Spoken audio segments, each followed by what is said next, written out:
人心中的成见果然是一座大山啊！我原本是抱着批判的心态去看的《藏海传》，结果却被肖战的演技狠狠折服了。这种情况我觉得不是一个人哈，郑晓龙导演是真的挖掘到了肖战身上最让人惊喜的那一面。5年前他被千万人将名字钉在了舆论的十字架上，5年后他能这样去折服着，用实力重新碾碎了质疑。网上说一些演员他的人生角色是直接存在命运共振的，那肖战的人生经历就不仅有魏无羡的痛，更有汪藏海孤独前行的不可言说。5年前啊，那场裹挟着刀剑的风雪，是他连呼吸都成为罪名的至暗时刻，多少人狂欢着倒数他退场的秒表。但是啊，有多少诋毁，就有多大重新出发的决心。成为谁？还是魏无羡？我觉得这个人就特别棒，经历万千之后，仍有一颗初心和热血的少年之情。他当初呢是被定型流量明星的，然后呢他就钻进话剧舞台打磨演技，3年9成72场表演零失误，任外界喧嚣，我只盯紧前方。说时间是最好的公关，但是时间从不会平白仁慈的施舍，它只会给孤勇者一道窄门。5年啊，足够让跟风者散去，也足够让仇恨者疲惫，但却也让坚持的人把根扎进了岩石。他不再着急着辩解，而是把答案刻进了每一个镜头。这几年肖战的作品并不是很多，但是每一部都是有效演出。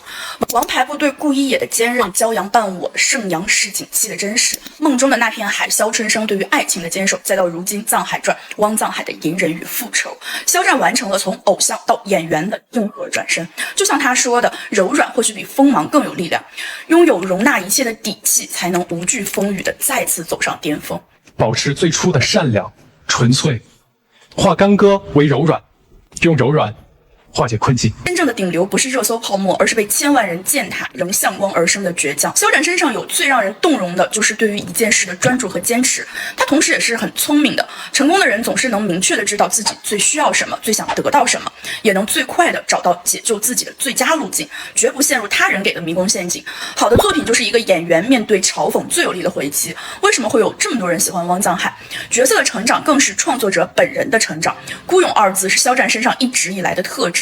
长夜散尽时，不必回头看来时路，在春天留下的遗憾，终究会在下一个春天再次发芽，沐浴阳光。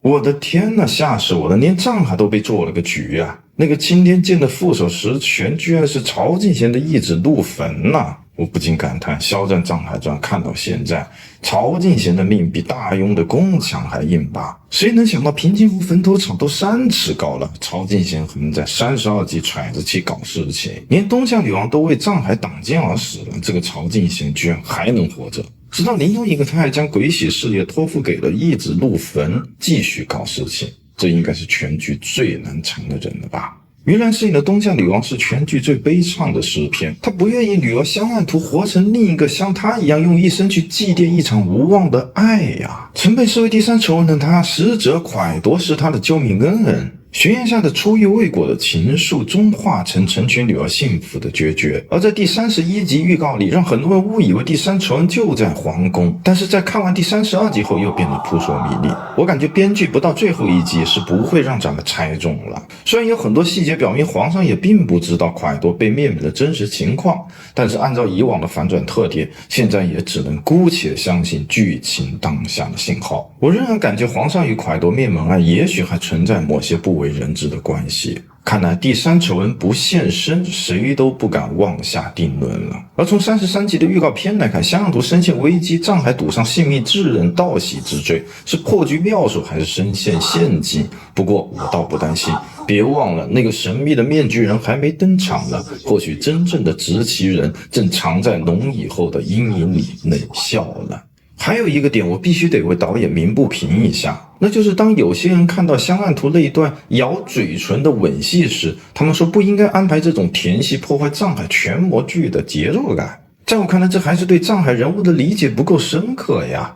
要知道，在这场血雨腥风的复仇风暴中，藏海的内心除了复仇，终于透进了一丝暖光，让他不再是复仇路上的冷血机器。香岸图给藏海冰冷世界里的初吻，你以为只是甜蜜狗粮，而在我看来是让观众看见，即便在尸山血海的全魔场，人性微光依然能劈开黑暗。所以香岸图这个角色的设定是非常重要的。这个用生命撼动他心房的女子，将成为他孤绝复仇路上唯一能暂停停泊的港湾。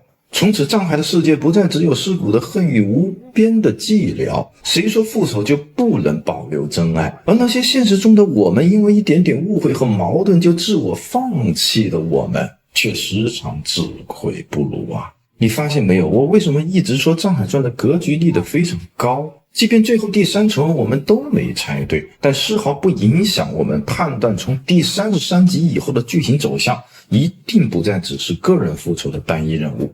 从复仇之路到藏海大运，这部剧早已悄然升维。从个人恩怨、朝堂博弈到天下棋局，每一次反转都在拓展叙事的边界，让《藏海传》的整体剧情通向了个体命运、家国兴亡的复杂交织。所以我依然非常肯定，《藏海传》会成为类于权谋剧天花板级别的现象级大剧。我不禁感叹，最好的复仇不是杀尽仇敌，而让悲剧永不重演。藏海手握的或许不是刀刃，而是一把能斩断世代冤孽的钥匙，这才是《藏海传》真正封神的精神内核吧。讲一下陆和燕是什么，顺便给大家展示一下什么叫推理，什么叫逻辑严谨，心细如发，你绝对无法粉摸。上海在韩章殿先发现了一只鹿，背面写着陆燕武和19年，接着是一只鹿，而且它是只成年的鹿，有角了，背后写着陆贞顺9年，少了一个燕，燕去哪儿了呢？贞顺9年谁没了？藏海的爸爸蒯多没了，所以藏海的爸爸有可能是那只燕，而皇上自然就是鹿了。还没到关键时刻，真正细的是什么呢？你能推断出皇上和蒯多的人生履历表。武和18年，2个10岁左右小孩蒯多和小皇子因为都喜欢木工而认识了。为什么这么说？因为比10岁再小的话，他们没法操作这个木工，而比10岁再大的话，2个小孩也会注意到身份阶级的关系，也不会出现友谊。而且只有从10岁左右推，才能符合后边的人生履历表。另外演员表里边你会发现有小蒯多和小皇子，那么自然就是他们很小的时候认识的。武和35年，现在皇上爸爸薨，现在皇上登基。为什么这么说？因为这个剧里边只出现2个年代，一个是武和，一个是贞顺。明朝有严格实行一世一元制，一个皇上只能有1个年号。除了明英宗以外，他最开始年号叫正统，后来被他弟弟篡权了，改成景德。紧接着他又把政权夺了回来，又改名为天顺，所以他是明朝唯一一个有2个年号的皇上，其他皇上都是1个年号。所以排除这种情况看，那么就是现在皇上在武和35年登基的。因为东夏女王告诉我们，武和35年的时候，他的母亲用鬼玺打败了大庸。